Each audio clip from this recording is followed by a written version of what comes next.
Oh, yeah. Hold up. New car. Who this? Oh, that's right. It's your boy, Hassanetter, the creator. Back. Week 1. NFL is here tomorrow. 2025 NFL season.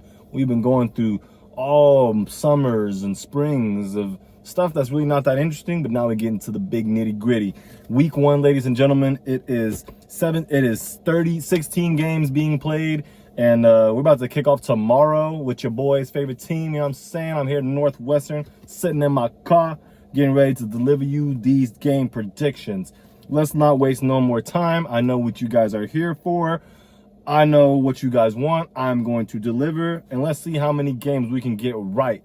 Now, let me go ahead and not waste no more time and bring it to the official countdown. We're here. Week 1 NFL football. Hassanetter picks. Let's go.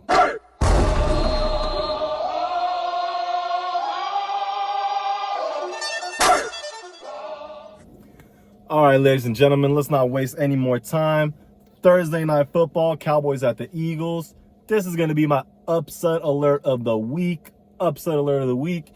Not a lot has to be said right now. The Eagles coming off the Super Bowl. They're going to hoist their trophy and hoist the banner, all this stuff. You know, obviously, offense coming back, a new offensive coordinator. But Vic Fangio's still there, the same DC. But, you know, they lost some players. No more Darius Slay, no more CJ Gardner-Johnson. I think Nakobe Dean is going to be inactive. They lost Josh Sweat, Hassan Reddick, bye. And that pretty much sums up them. They're going to be opening up at home. Favorites to, I think, go back to the Super Bowl. But this comes to a halt right now. Cowboys at the Eagles. Cowboys coming on the road. You know, I've had a pretty tumultuous preseason. Just traded a player away. Got some picks. Got some players for it. Been very active in the offseason. Added some, traded for some early first round picks. Kenneth Murray, Solomon Thomas, and Kyer Elam to name a few right there. And this is going to be exciting, guys. It's the first game of the season. I'm expecting fireworks. I'm expecting tough smash mouth football, and I can't wait to be back and cover some real games. This is my upset alert of the week, and you know how I'm rolling. I did this last year, towards the end of the year, not the right pick, but guess what? It's the first game of the season, and I'm going all in. Cowboys over the Eagles, 31-28, okay? Moving on, we got Friday Night Football from Sao Paulo, Brazil. You know, YouTube, all this stuff. Make sure you got your VPN ready. Chiefs at the Chargers. Chargers home game, they're in Sao Paulo. Now, last year, you may not have forgotten that the Packers and the Eagles played in Sao Paulo, and everybody was slipping and complaining and, oh, this and all that. Well, guess what? Chiefs and Chargers, now you got film from last year. You guys should have no excuse to be slipping on this field. Get your cleats right.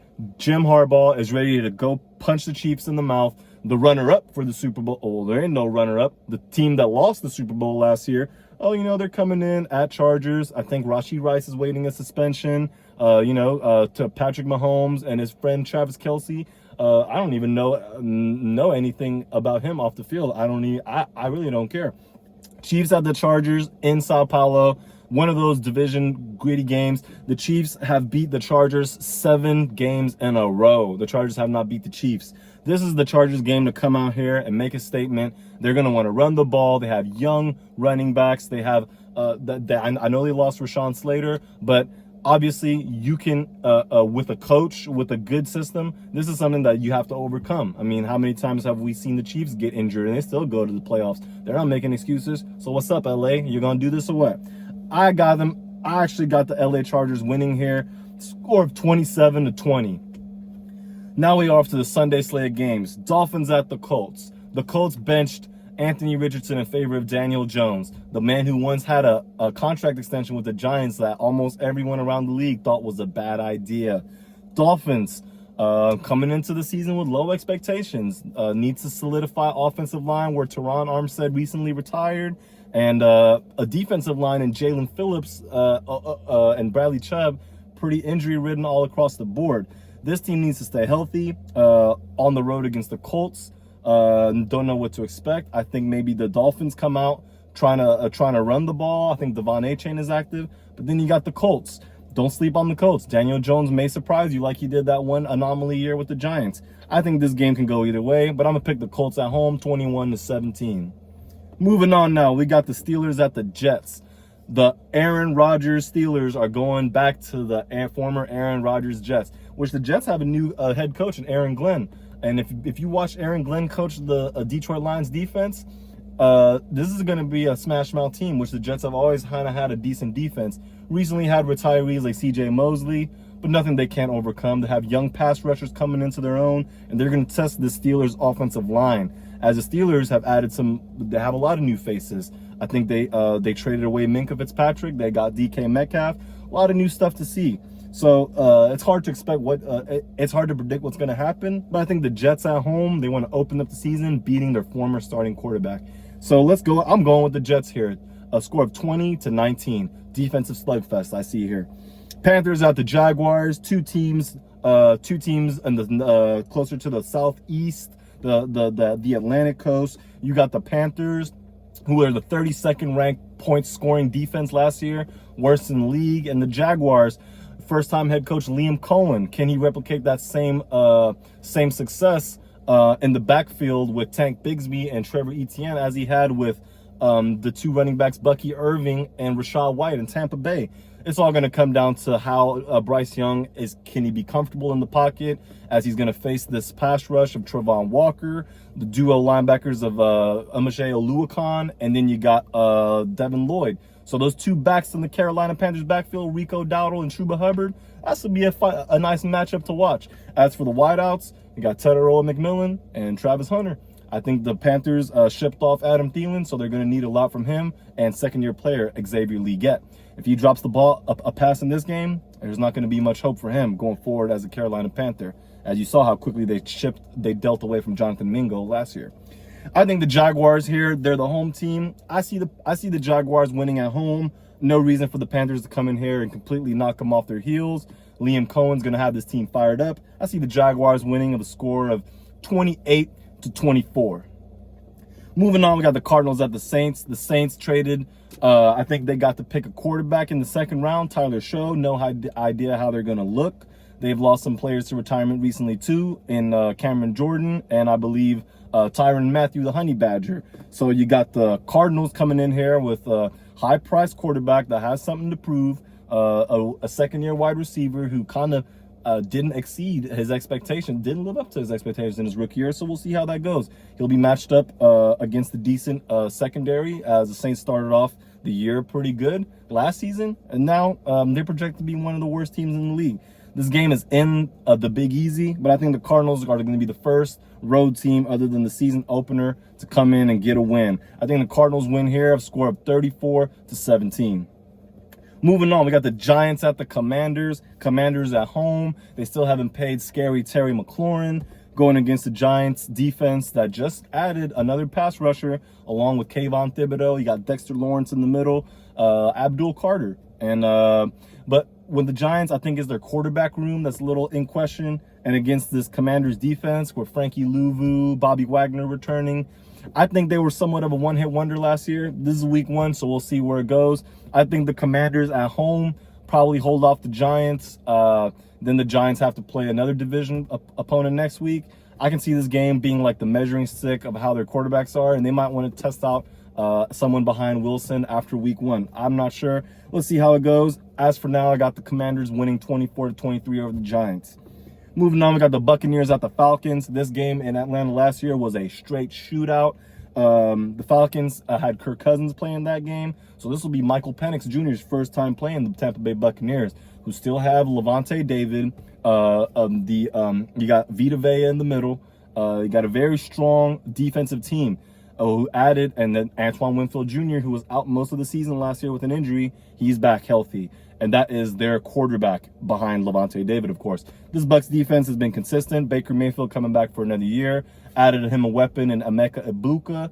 And although they lost Liam Cohen, I think they have a good enough balanced passing and rush attack where I think they can neutralize the Atlanta Falcons, which they are also having young quarterback. And look out for fourth year receiver Drake London to actually go crazy in this game, because I think the Buccaneers usually typically give up some passing yards because they're very good against the run.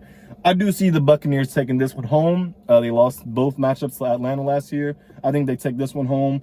They're on the road here against Atlanta. I think the veteran presence of the Buccaneers overall roster is going to outwit the Falcons in the end. I can see it potentially being high scoring. I'm going to go score 34-31. Buccaneers over the Falcons. Moving on, we got the Bengals at the Browns, the Battle of Ohio. The Browns, I believe they're starting Joe Flacco. Joe Flacco has had success with the Browns before. But then again, Joe Flacco started a lot for them before, so they don't seem to have a long-term answer at quarterback. The Bengals just got to keep Joe Burrow upright. They got that deal done with T. Higgins coming back, returning with his running buddy Jamar Chase. That's going to be huge for them. I don't know how well improved their defense are. Trey Hendrickson isn't really long-term booked. We'll see how this works out. I wouldn't be surprised if the Browns actually take care of business at home. But since the Bengals keep starting off the year so poorly, and the Browns lost their season opener last year at home against the Cowboys, I think the Browns will take this one home again. We'll take this one home over the Bengals. I got this one going a score of 23-18 towards the Browns. Raiders at the Patriots. We have the Raiders coming off. They got a nice, exciting young rookie and Ashton Genty. They added a receiver, Jack Besh.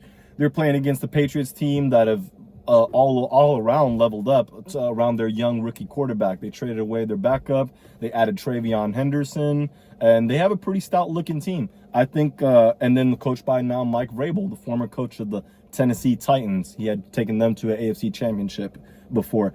I think the Patriots come out here at home, their home opener. I think they send a message. I think the Raiders are going to try to run the ball. I'm not so sure if their quarterback and their passing game is going to be consistent enough to take advantage of this Patriots defense with a healthy Christian Gonzalez back. We'll see how it works out. But I got the Patriots winning at home. A score of 23-12. Moving on now, we got the 49ers at the Seahawks. These are the second, the 4:05 Eastern time games. We're going Pacific, on the Pacific Coast. Seahawks at home hosting the Niners. Niners have a lot of young pieces around them. They just recently extended their quarterback, Brock Purdy. I think the Kyle Juszczyk's still under contract. Obviously, they have George Kittle. They dealt away Deebo Samuel, and Brandon Ayuk's expected back healthy. Now, with all that being said, the Seahawks are going to be a different monster this year. They added Tank Lawrence. They have Jaden Milroe as their backup quarterback, and Sam Darnold as the quarterback leading this offense with a balanced attack. With Zach Charbonnet and Kenneth Walker. Hopefully Kenneth Walker can stay healthy. That has been a struggle of his the last couple of years. I think this is a game where they pound the rock. And obviously you got all-pro linebacker Fred Warner on the other side. Never misses a beat. But this is not the same 49ers defense. They lost Dre Greenlaw to the Broncos. And I think the Seahawks open up the season at home and takes care of a division opponent that they have a lot of animosity for. I can see this one going the Seahawks' way of a score of 29-17. Titans at the Broncos. First overall pick, Cam Ward. Couldn't have a more tougher opening day opponent. The Broncos at home. Very tough opponent to beat in the Mile High City. Nick Bonito. You got Zach Taylor up front that they just extended. Dre Greenlaw was added to this defense. They drafted Jahdae Barron, a cornerback from Texas, who kind of fell to them in the draft, pairing him with Patrick Surtain. This team is going to be scary. I think this is going to be where they showcase how good their defense is. I don't think Tennessee Titans score a touchdown. I can see this going all Broncos. I got the Broncos winning 28-9. Lions at the Packers. Lions full of injuries on their defensive line. I think they get big Aiden Hutchinson back healthy, Ali McNeil. They had to go as deep as getting free agents and then taking them into the playoffs. They don't want that type of fate again. They want to start the season off well. Their offense attack is as strong as ever. And that's what the Packers are going to have to try to stop. This game is in Green Bay. So the home team is actually not favored here. They lost a good interior a run stopper, and this might affect them week one against the Lions. We'll see how this goes. I think an interesting matchup to pay attention to is going to be Brian Branch against this receiving core of the Packers, who's gotten revamped. Matthew Golden. I believe they got some other players that they're looking forward to seeing. And then Josh Jacobs coming back in that backfield. The Lions are going to have to stop him if they want to keep Green Bay at a disadvantage. I do see the Lions taking care of business of a score of 24-15. A situation where Jordan Love may be struggling against the pass rush, as they have a young tackle starting, Jordan Morgan, they drafted last year. And a lot can go kind of sideways for Green Bay, especially at home. 24-15, I got the Lions over the Packers. Texans at the Rams. two very good, well-coached teams. The Texans, I think, are going to be bolstering the best secondary in the NFL. And then you got the Rams, who I think are potentially bolstering the best front seven in the NFL. Byron Young, Jared Verse, Rookie of the Year, and not because of his sacks, because of his near game recklessness, his presence. You got Braden Fisk. These are young players. They're very young up front. Now, the Rams' success this season is going to come down to the health of one Matthew Stafford, I believe, and Kyron Williams, because they just extended him. And he had, I think, led the league in carries last year, or was very close to leading it. And that's not something I think they can rely on. They're going to have a second-year player, Blake Corum, who they drafted out of Michigan, to step up and take some more of the load off of Williams, as he does a phenomenal job in the passing game, rushing game, and even pass protection. This Rams is a tough team. They're going to be tested here at home against the Texans team that's just as tough. Texans' success is going to come down to how patient C.J. Stroud can be in the pocket. This first game will be a good testament to that, as Stroud is getting tested against one of the best front sevens in the NFL.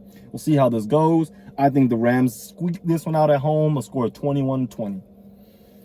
Now we got Sunday Night Football, Ravens at the Bills, a rematch of the divisional round from last year. I believe this is going to be Mark Andrews last year with the Ravens. The Ravens added Jair Alexander. They have DeAndre Hopkins, whom they picked up from the Chiefs after he was let go there.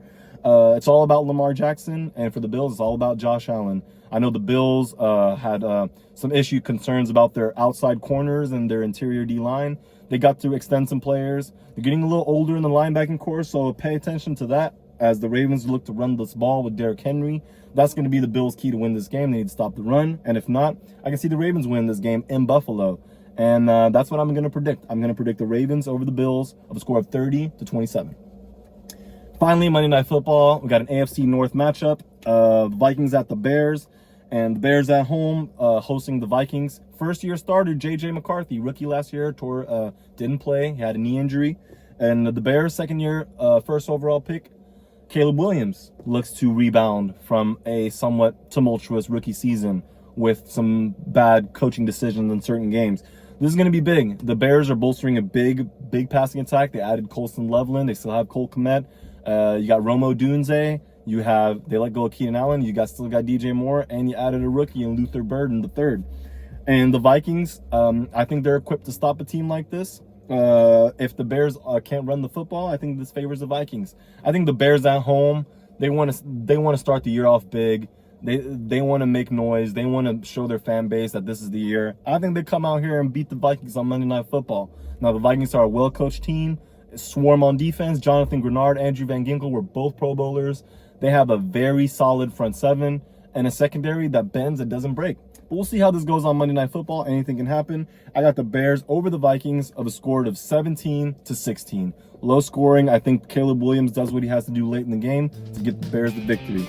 And that's week 1 from now. We'll stay tuned from week 2 as we will break down the same thing again.